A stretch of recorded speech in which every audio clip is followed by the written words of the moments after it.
सहनाववतु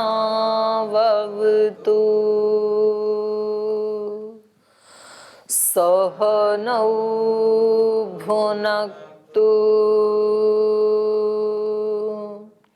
सह वीर्यङ्करवावहै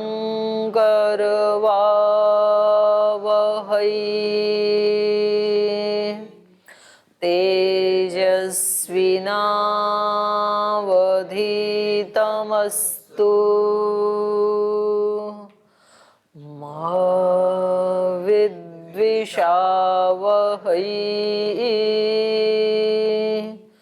ॐ शान्ति शान्ति शान्तिः।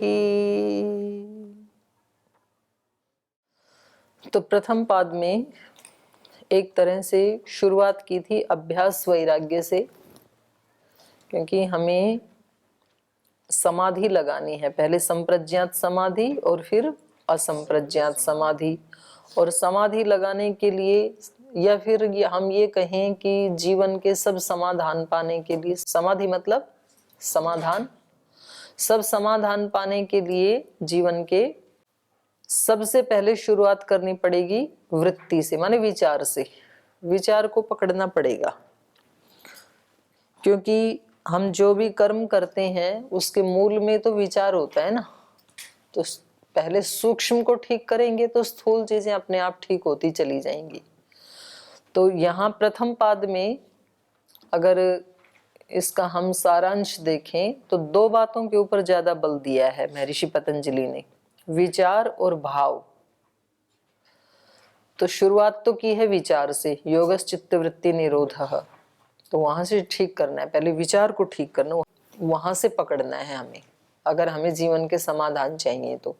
और उसके साथ फिर आगे भावों को भी जोड़ दिया कि उसके साथ भाव कैसा होना चाहिए। विचार तो चलो अच्छा है किसी का, पर उसके पीछे भाव, मानो किसी के अंदर विचार है कि मैं खूब विद्वान बनूं, तो विचार तो अच्छा है ना। और भाव कैसा है? भाव ये है कि फिर मैं सबको डोमिनेट करूंगा, तो फिर तो भाव बुरा हो गया। विचार अच्छा होते हुए भी भाव बुरा हो गया, तो ये ठीक नहीं है।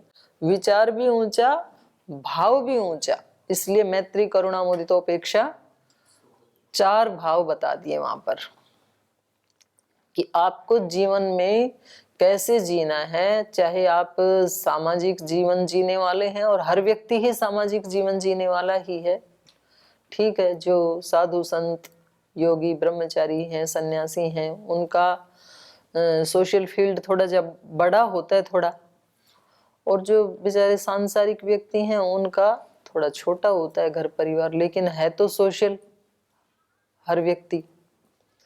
तो बचपन में पढ़ाते थे मनुष्य एक सामाजिक प्राणी है, तो महाराज जी कह रहे हैं प्राणी नहीं, सामाजिक आत्मा है, ऐसे बोलो। तो कोई बात नहीं, वो प्राणी भी गलत नहीं है, ठीक ही है। तो प्राणी मतलब वो जंगल वाला प्राणी ऐसा नहीं, तो प्राणी तो हम सब ही हैं, प्राण वाला प्राणी। तो हम सब ही सोशल हैं। तो कोई भी व्यक्ति, उसको यदि ठीक से जीना है तो महर्षि पतंजलि कहते हैं भाई 2 चीजों से शुरुआत करो आप उसकी। आप अपने विचार का ध्यान रखो कि कौन कौन से विचार आते हैं आपके अंदर। अगर आपके अंदर कभी छोटे विचार भी आते हैं, क्षुद्रता वाले विचार भी आते हैं, जिनमें अपना सुख छिपा हुआ है, तो फिर आप, और आपका दायित्व है बड़े फील्ड में, तो फिर आप सक्सेस नहीं हो पाएंगे। और घर परिवार में रहते हुए भी यदि क्षुद्रता का विचार है, अपने से संबंधित, अपने सुखों से संबंधित विचार ज्यादा आते हैं, हमेशा मन में ये चलता है कि भाई मैं कैसे सुखी हूं, कैसी दिनचर्या बनाऊं, कैसे लोगों से दूरी बनाऊं, उनसे मिलना बंद कैसे करूं, तो फिर ये आपको सुख देने वाला नहीं है ये विचार, बदले में कष्ट ही आएगा फिर। और भाव, इन 2 चीजों को पकड़ के ये सब करते हुए, कई बार व्यक्ति करता है बहुत बहुत सोशल होता है, लेकिन एक व्यक्ति से मिले, फिर उसके साथ बहुत प्रसन्नता से बात की, उसको भेजा, फिर दूसरा आ गया, बोल जी क्या करें, ये अभी भेजा ना मैंने, अब आ जाते हैं ऐसे लोग सरखाने के लिए। तो निपटाना पड़ता है, क्या करें। आप जैसे लोग तो कम ही आते हैं। फिर उसके साथ बड़ी प्रेम से उसने सोचा कि हाँ मैं तो इनका कुछ खास ही हूं, उसके साथ भी प्रीति से बात की, उसको भेजा, तीसरा आया, बोल जी अब 2 को निपटाया है मुश्किल से, क्या करें। अब हमारा सोशल जीवन है, मिलना पड़ता है सबसे।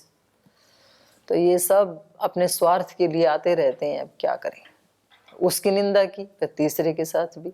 अब वो व्यक्ति हर आने वाला सोचता है कि ये व्यक्ति मेरे प्रति तो कम से कम अच्छा ही भाव रख रहा है, लेकिन वो किसी के प्रति भी नहीं रख रहा है। जो व्यक्ति एक के प्रति ऐसा भाव रख रहा है तो वो दूसरे के प्रति भी उसका कोई पवित्र भाव तो हो नहीं सकता है।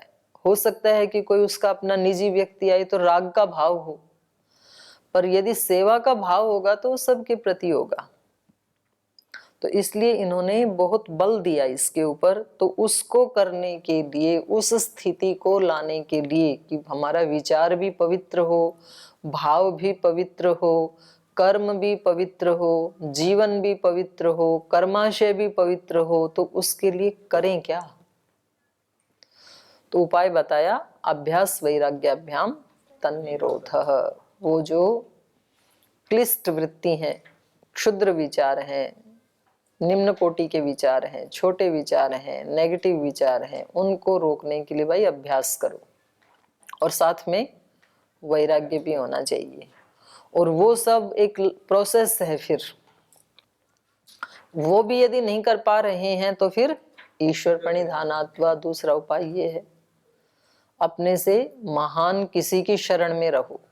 या तो अपना खुद ध्यान रखो या फिर किसी ऐसे समर्थ गुरु की शरण में चले जाओ, और वो आपको फिर भगवान तक लेके जाएंगे, आपका समाधान करते रहेंगे।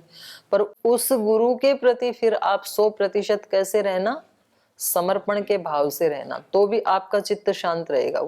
उसमें सोचो ही मत, वो जो कह रहे हैं करते जाओ, तो आप अपने आप में क्या रहोगे, हल्के रहोगे, आपके सिर पे बोझ नहीं रहेगा। तो ईश्वर प्रणिधान, गुरु प्रणिधान, धर्म प्रणिधान, तो ऐसे हो सकता है व्यक्ति। कोई अपने माता पिता के प्रति प्रणिधान कर सकता है, तो उनका भी उद्धार हुआ, ऐसे पितृभक्त हुए।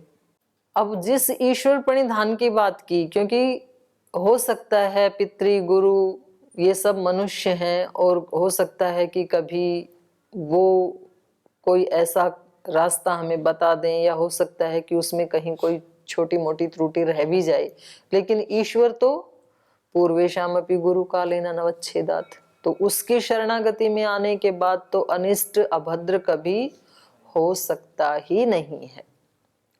और उसकी शरणागति में आने का मतलब है कि उन गुरुजनों में, माता पिता में, उन सब के अंदर भी बैठे उस परमात्मा देव को ही मान करके, उसी की आज्ञा मान करके प्रणिधान बाहर से देखने में गुरु के प्रति होगा, लेकिन अंदर से वो किसके प्रति है, ईश्वर के प्रति ही है, क्योंकि वहां भी तो ईश्वर बैठा ही है ना। तो उस ईश्वर का स्वरूप बताया, और फिर बताया कि उसका वाचक जो है वो है ओम, प्रणव।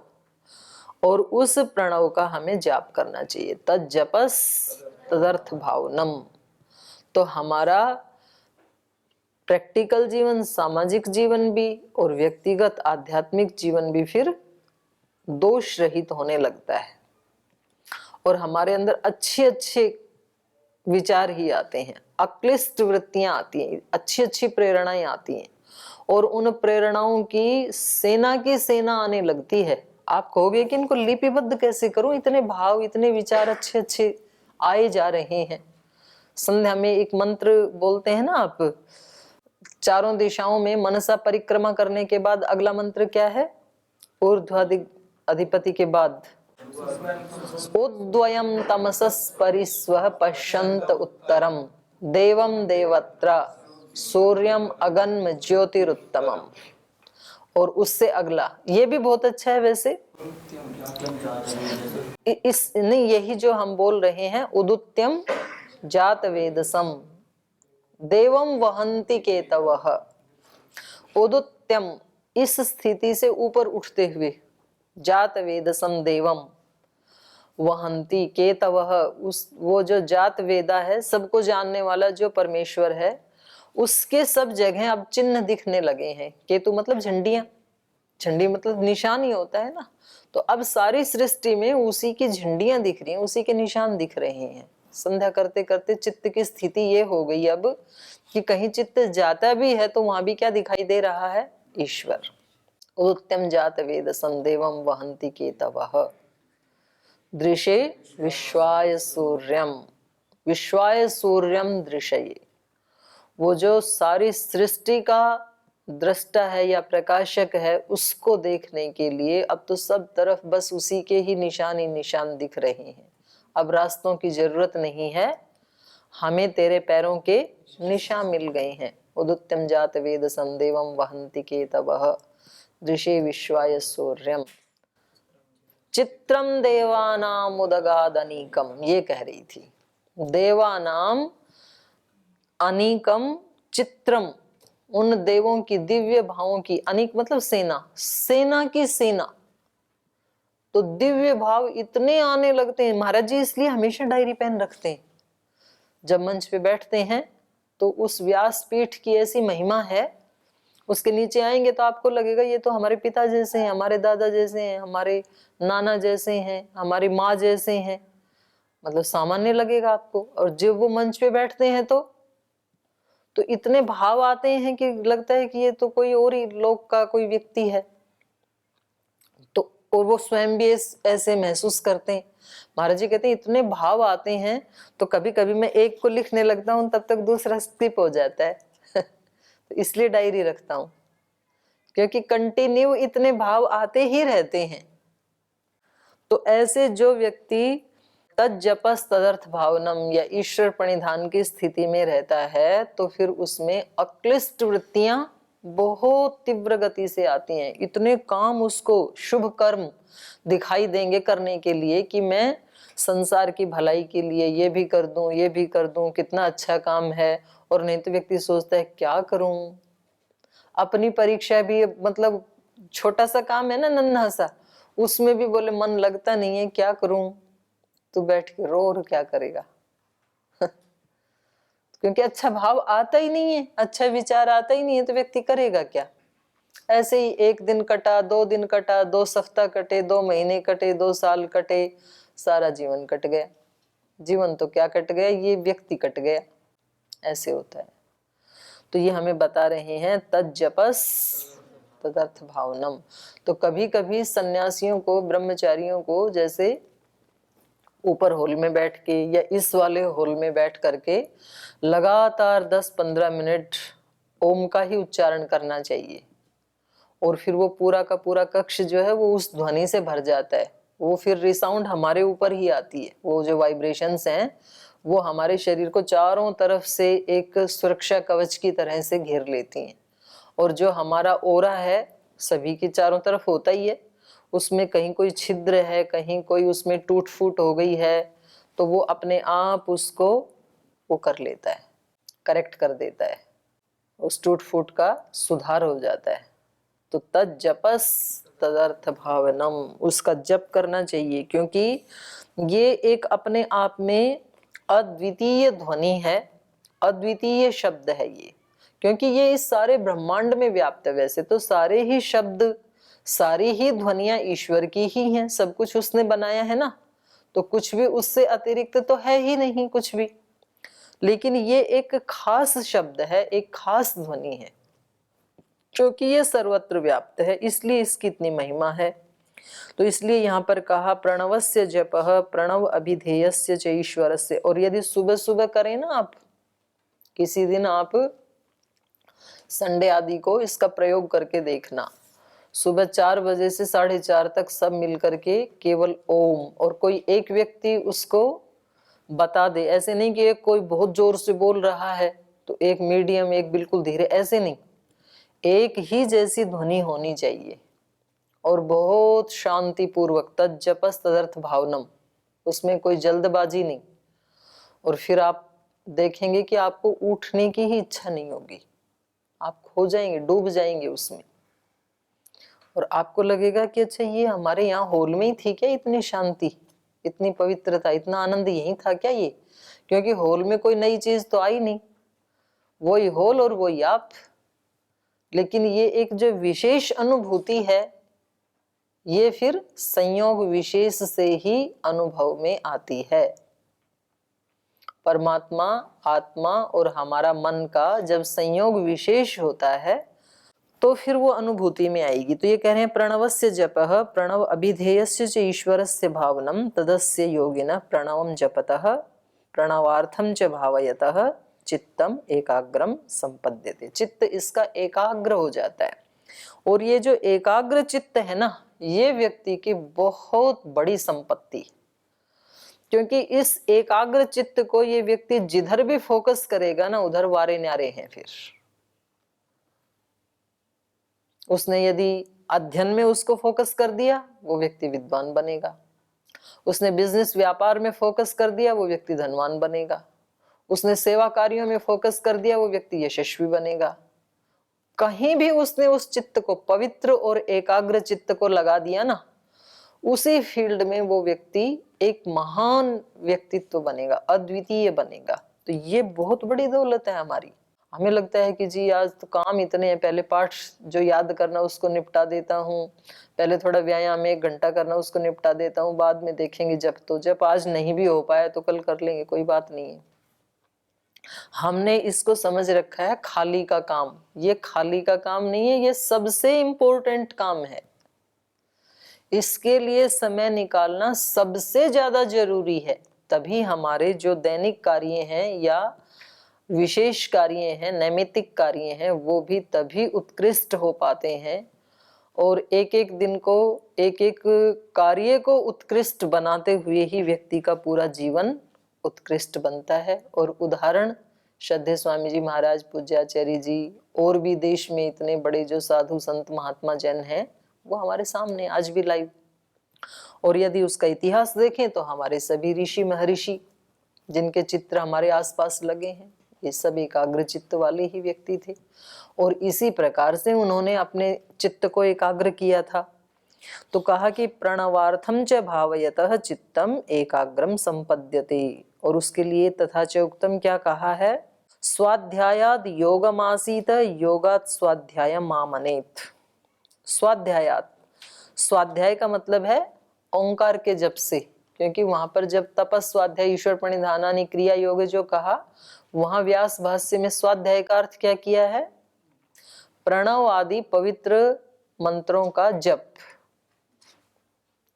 देख लो निकाल के एक बार, जो साधन पाद है उसका पहला ही सूत्र। स्वाध्याय प्रणव आदि पवित्राणाम जप। क्या कहा? प्रणव आदि। तो सबसे पहले प्रणव को ही लिया। स्वाध्याय क्या है? ओंकार आदि जो पवित्र शब्द हैं या मंत्र हैं उनका जप। और दूसरा मोक्ष शास्त्र अध्ययनम वा, या जो मोक्ष परक जिनमें वर्णन है ऐसे शास्त्रों का अध्ययन, अथवा ईश्वर प्रणिधानम। ये स्वाध्याय का अर्थ है। देखो तो यहाँ पर भी, अब यहाँ आ जाइए, स्वाध्याय का मतलब क्या है? यहाँ पर स्वाध्यायाद योगम आसीत का मतलब क्या है? ओंकार के जप से, क्योंकि यहाँ पर प्रणव के बारे में बता रहे हैं। तद जपस तदर्थ भावनम। तो स्वाध्यायात योगम आसीत, आसीत माने उपासीत, सेवेत, कुर्यात, संपादयेत, ये अर्थ होगा। तो ओंकार के जप से ईश्वर की भावना का, स्वाध्यायात योगम, योग का, योग मतलब ईश्वर के साथ जुड़ने का संपादन करें, अपने आप को संपादित करें ओंकार का जप करते करते। और कब आप शरीर भाव से अलग हो गए और उस परम चेतन के साथ एकाकार हो गए, पता ही नहीं चलेगा जप करते करते। जैसे गाढ़ निद्रा में पता नहीं चलता है ना, बिस्तर में गए और कब आप शरीर से अलग हो गए और अपने अंतर्यामी के साथ एक हो गए, तभी तो परम सुख मिलता है गाढ़ निद्रा में।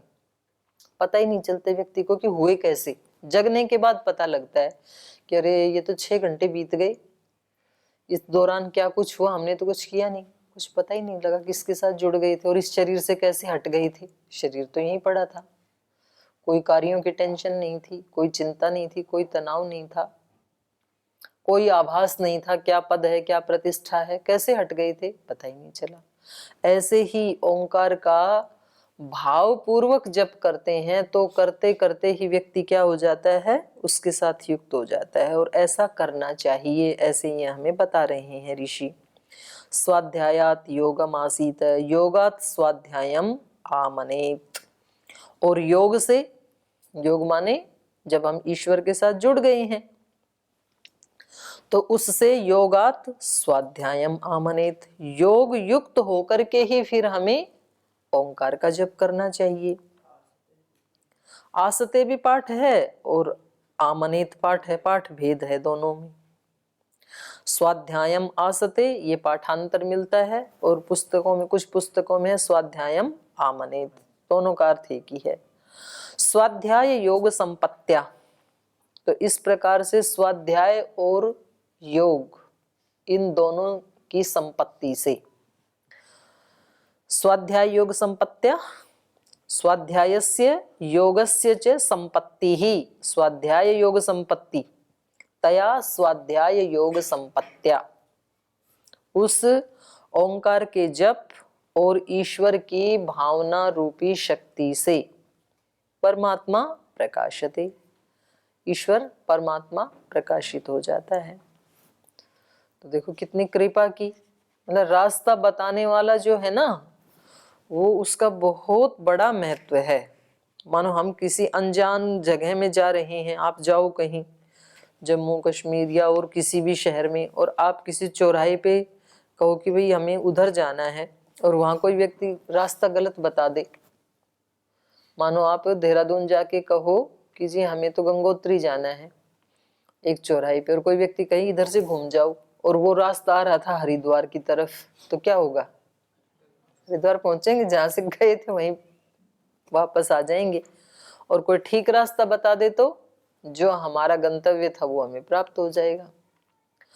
तो ये जो गुरुजन हैं या ये जो शास्त्र हैं, ये हमें रास्ता बताते हैं। तो ये गुरु की बहुत बड़ी महिमा है। इसलिए जो ठीक रास्ता बताते हैं उनको हम बोलते हैं धन्यवाद, क्योंकि आप नहीं मिलते, नहीं बताते तो पता नहीं कितनी देर यहाँ भटकते रहते, या हो सकता है दूसरी जगह भी पहुंच जाते। तो नितांत आवश्यकता थी आपकी। तो यहाँ पर ऋषियों ने हमें एक रास्ता बता दिया कि अब आप करके तो आपको ही देखना है। आप जप करें प्रणव आदि पवित्र मंत्रों का, शब्दों का, आप गायत्री मंत्र भी ले सकते हैं, आदि लगाने से आप कोई और मंत्र भी ले सकते हैं। लेकिन सबसे पहले इन्होंने प्रणव का तो स्पष्ट निर्देश कर दिया। ऐसे नहीं कहा कि वेद के किसी भी मंत्र का, ऐसे नहीं कहा, प्रणव आदि, प्रणव है आदि में जिसके।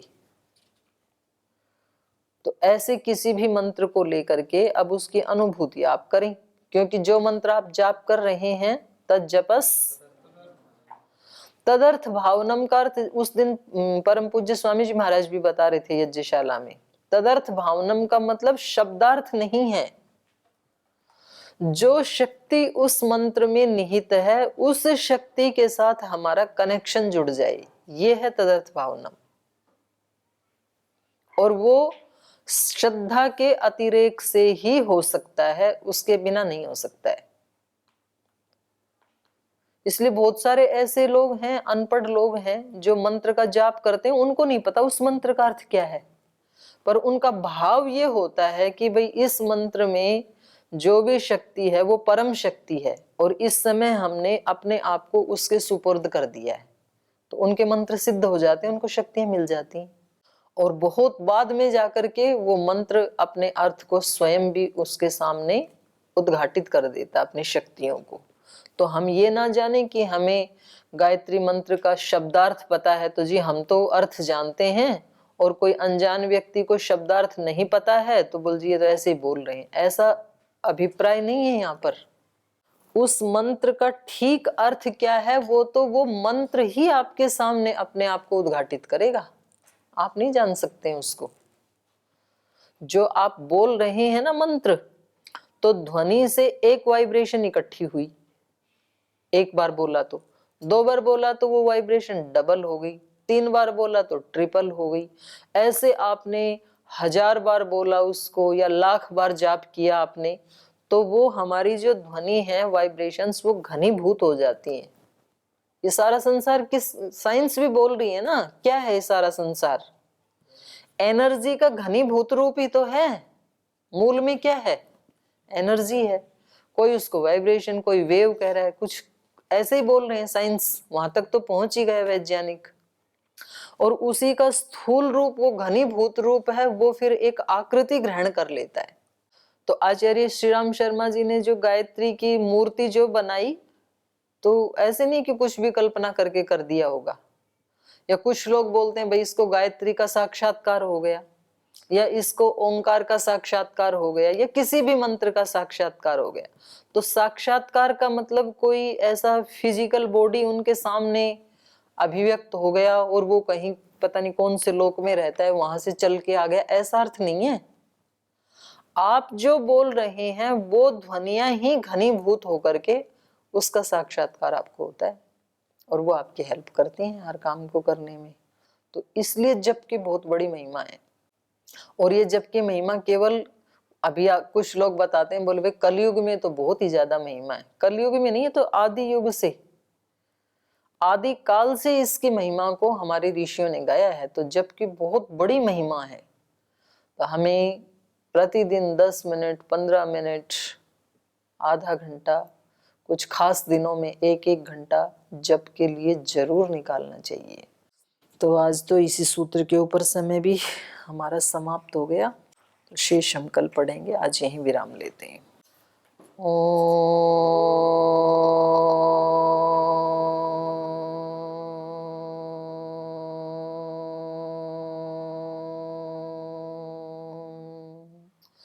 शांति शांति शांति ही। श्री गुरुभ्यो नमः।